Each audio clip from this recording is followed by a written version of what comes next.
suite, les grosses têtes dans la nuit des temps du 30 mai 1997. Philippe Bouvard avec Jean Dutour, Daniel Secalzi, Stéphane Bern et Jacques Maillot. Question de Monsieur Scran. Quel est l'affluent du Danube qui sépare la Roumanie de l'ex-Union soviétique? C'est pas la Moldavie. La Moldo. La Moldavie. Non, Elle sépare la Roumanie De la Russie.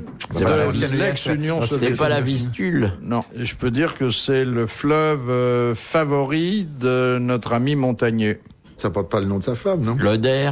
Compte tenu de sa culture personnelle, des histoires qu'il raconte, bon, je Ouais. peux pas vous faire oui. un dessin. Ah oui, non, un dessin, mais enfin c'est pas le derrière, c'est pas le... Ah, c'est pas loin, hein. C'est pas loin, ah bon. Non. Comment il appelle son sexe déjà? Je ne sais Ah plus. non. C'est plutôt de l'autre côté, c'est plutôt l'envers du décor. Plutôt l'envers. C'est pas le fion, c'est pas... Le trou du Trou du cas. La trou du cas. Mais on se rapproche ou pas, là? Le rectum. Alors là, j'ai regardé la carte de la région, j'ai rien vu.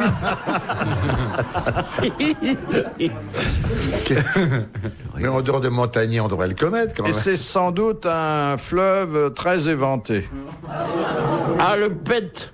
Non. Le prout. Le Prout. Bonne réponse de Jean Dutour. C'est le Prout qui sépare la Roumanie. Et ça s'écrit P-R-U-T-H, le prout. Mais oui, bien sûr, le prout. Académicien et proctologue en plus. Oh, à mes heures. Question il y de a Marcel, Madame quand même. Gentil. Que doit-on mélanger au cristal pour obtenir de l'opaline? C'est une préparation tout à fait particulière et qui d'ailleurs donne lieu à des objets très appréciés et qui peuvent valoir très cher. Et c'est une recette De la Marie Brizard, non? vieille. Ah oui, très bien, ça, oui. Je n'ose pas vous dire ce que l'académicien m'a souffert. Bon, ça, j'ose pas. C'est ce qu'on répète le mercredi après-midi aussi. Bon, alors, qu'est-ce qu'on mélange au cristal pour faire de l'opaline? C'est un liquide? Non. C'est solide, alors. C'est une roche solide? Ou c'est une Du solide? silicate d'alumine.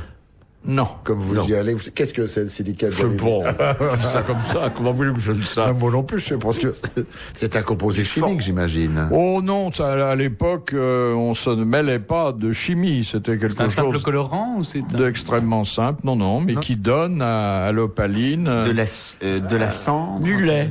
Du non. sel. Non. Mais ça, vous pouvez pas l'inventer. De l'alcool. Vous le savez non, ou vous le non, on savez va le pas, trouver. hein. Bon, on le C'est sait de pas. l'alcool, non? Du plomb. C'est pas un métal. Ce n'est pas un métal. Ni une roche, ni un liquide. Non. Il y a un végétal. Ça n'est pas d'origine végétale. Ça n'est pas du kaolin, par hasard. Non. Mais Du plâtre. De l'argile. ça n'est pas d'origine végétale. Donc, c'est d'origine Animal. animale, peut-être. Animal. Alors de la poudre d'hospidé. Du suif. Alors, c'est une poudre très fine qui est obtenue en broyant des Des os. Des os. de De mouton. mouton. Bonne réponse de Jean Dutour. La très belle progression, hein. Vous voyez, c'est encore plus spectaculaire que de répondre bien tout de suite, parce que il y a eu une Il y a une période montée en d'hésitation, puissance. Voilà, une montée une en recherche au fond du subconscient. Enfin, c'était très beau à suivre, hein. Oui, c'était pas mal. Voilà. Vous pouvez partir maintenant, c'est bien. Je peux m'en aller maintenant. Oh oui, oui. C'est étonné votre maximum. Question de Monsieur Pardon de Villeurbanne. Qui était le père de Merlin l'Enchanteur? Lancelot, non. Chrétien de Troyes. Ah, dans C'est la réalité, peut-être mais il n'avait pas de père, je crois. Si. Il avait un père. Si. Il Oh, était, Monsieur il était Merlin promoteur père. immobilier comme le fils. Monsieur Merlin, monsieur Merlin Père. Merlin Plage. Merlin Plage. Monsieur Leroy.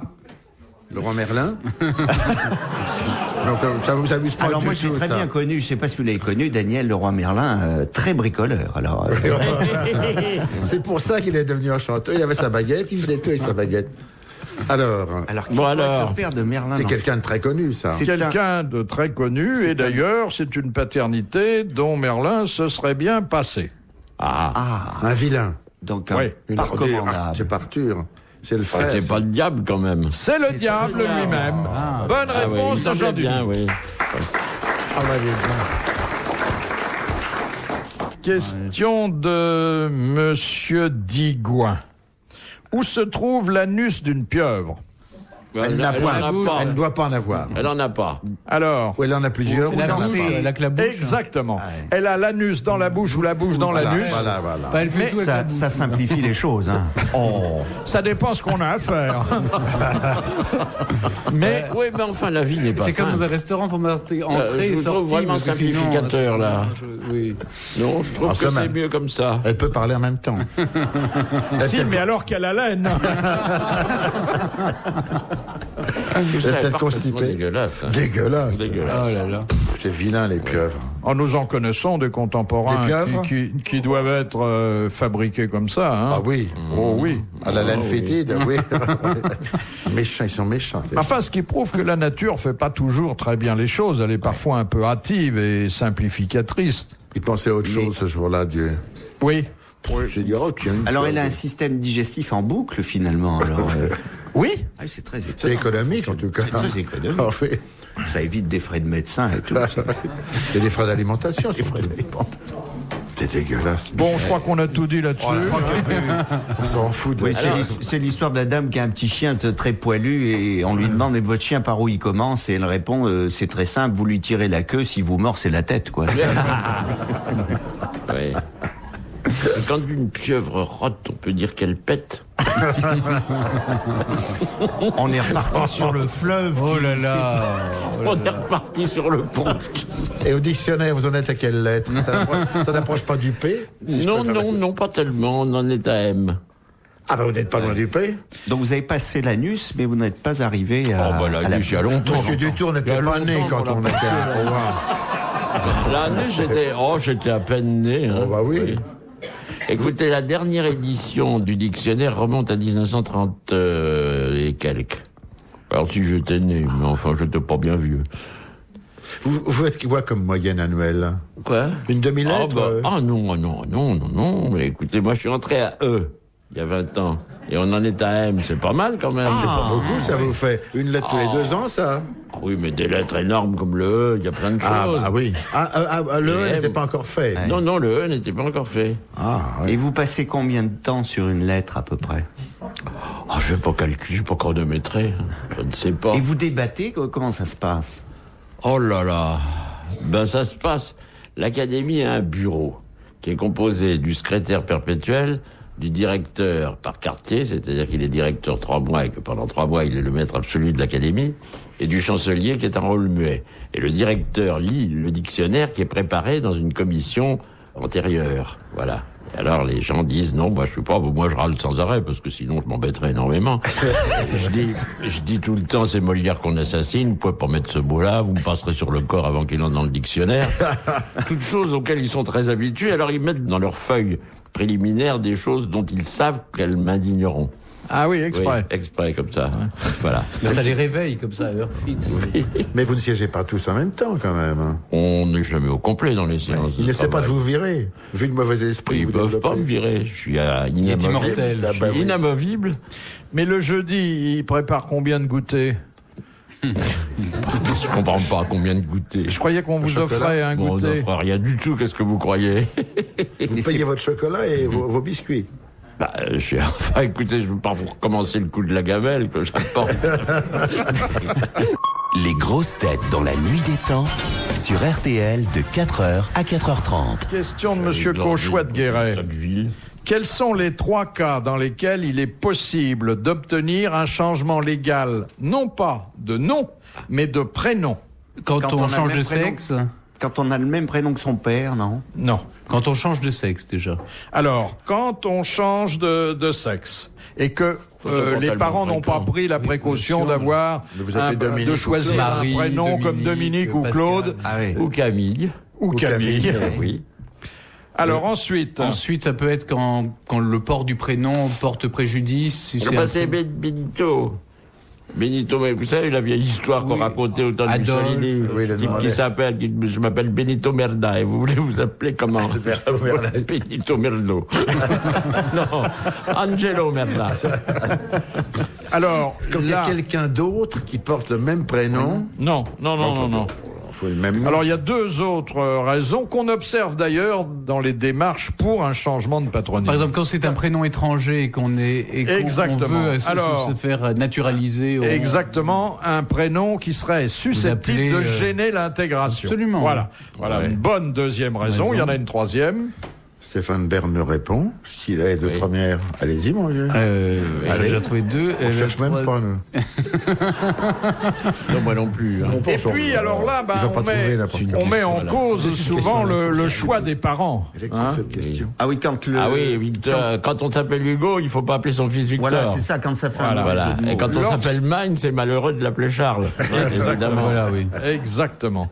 Et on cite d'ailleurs le nom Mais, d'une moi, j'avais famille lu une Marteau fois. dont le premier fils avait été prénommé Clou, ce qui pouvait lui attirer bon nombre de colibets. Oui, mais moi j'avais lu autrefois, je suis sûr, l'histoire d'un enfant martyr qui s'appelait Hugo de son nom de famille et que son père avait appelé Victor et qui lui flanquait des roustes épouvantables parce qu'il avait de mauvaises notes à l'école et qui lui disait avec le nom que tu portes, tu devrais être premier partout.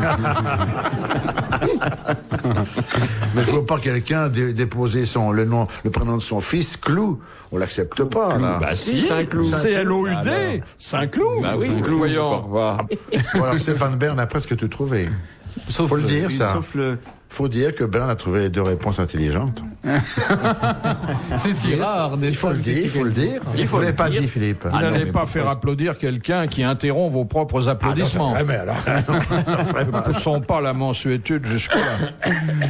Alors, question de Madame Fontaine. Les fables de La Fontaine furent illustrées par Gustave Doré, mais qui illustra les contes du même La Fontaine?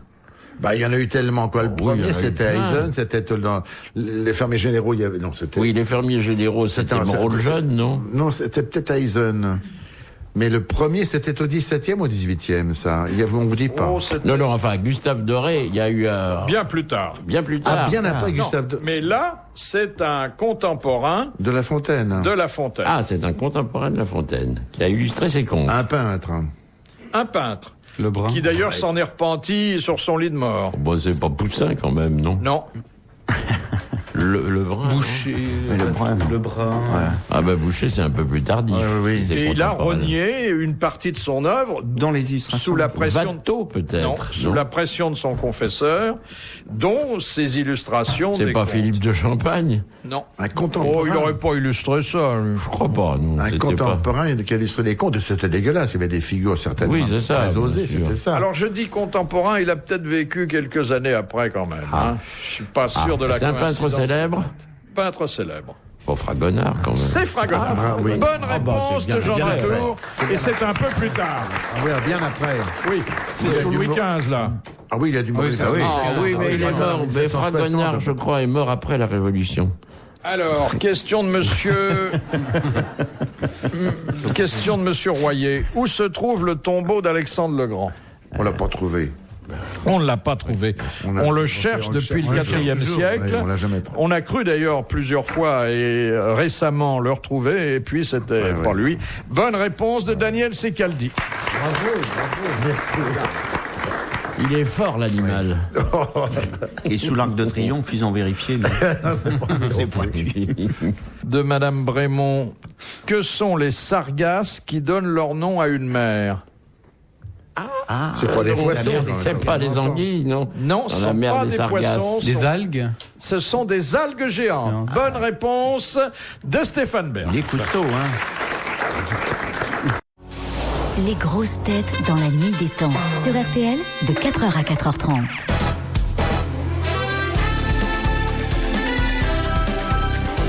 RTL vous souhaite une bonne fin de nuit en compagnie des grosses têtes dans la nuit des temps de Philippe Bouvard du 30 mai 1997. Jean Dutour, Daniel Secaldi, Stéphane Bern et Jacques Maillot.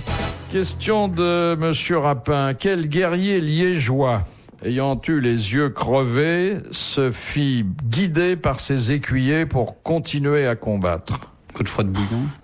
Ah non. Faut dire qu'il tapait un peu au hasard après, mais c'est une belle preuve de courage. Et d'ailleurs, son nom est passé dans le langage courant, surtout celui des maternelles. C'est un nom qu'on prononce beaucoup, un mot qu'on dit dans les maternelles. Oui, on se sert de son patronyme, composé d'ailleurs. Il a donc combattu à l'aveugle. Mais où? À Liège.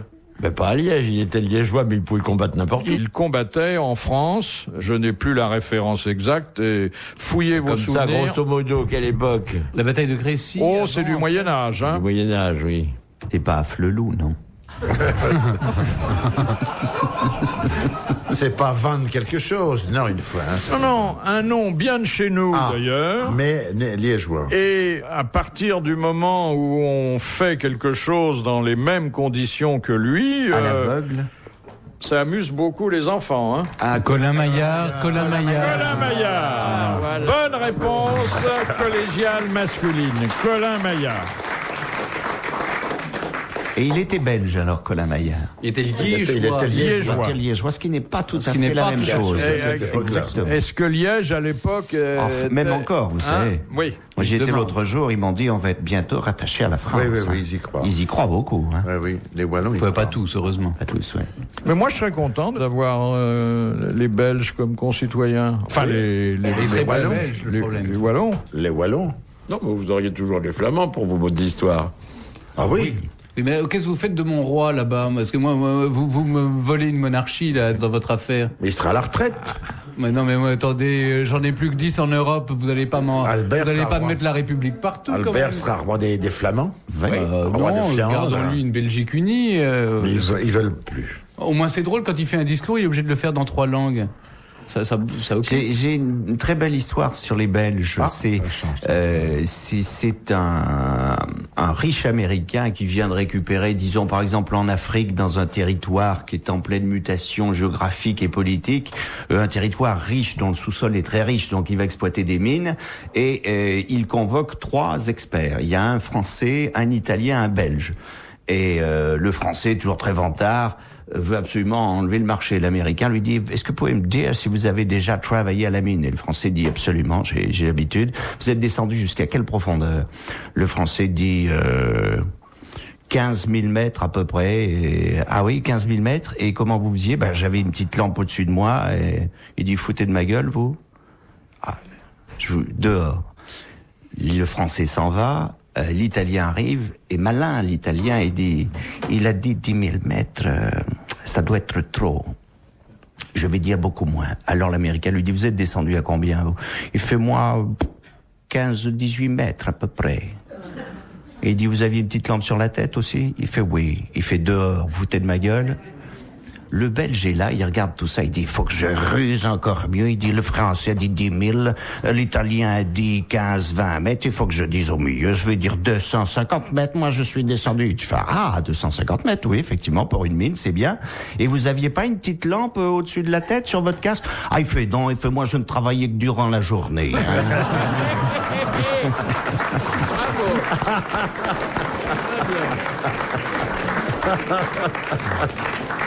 Dernière citation de Monsieur Lenoir, qui a dit « Je me demande ce que l'on pensait des fous qui, au temps de Louis XIV, se prenaient pour Napoléon. »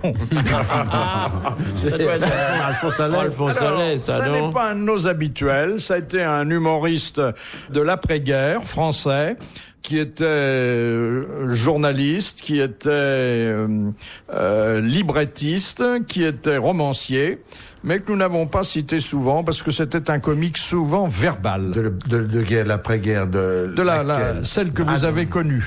C'était un comique verbal. Un librettiste. C'était Rip, c'était, non ? C'était Villemets, non ? Non, il était journaliste d'ailleurs dans un hebdomadaire satirique. Il a écrit le livret d'une comédie musicale. Breffort. Alexandre Breffort. Mais oui, Bonne réponse de Jean Dutour. Merci à Daniel Secaldi. Bravo.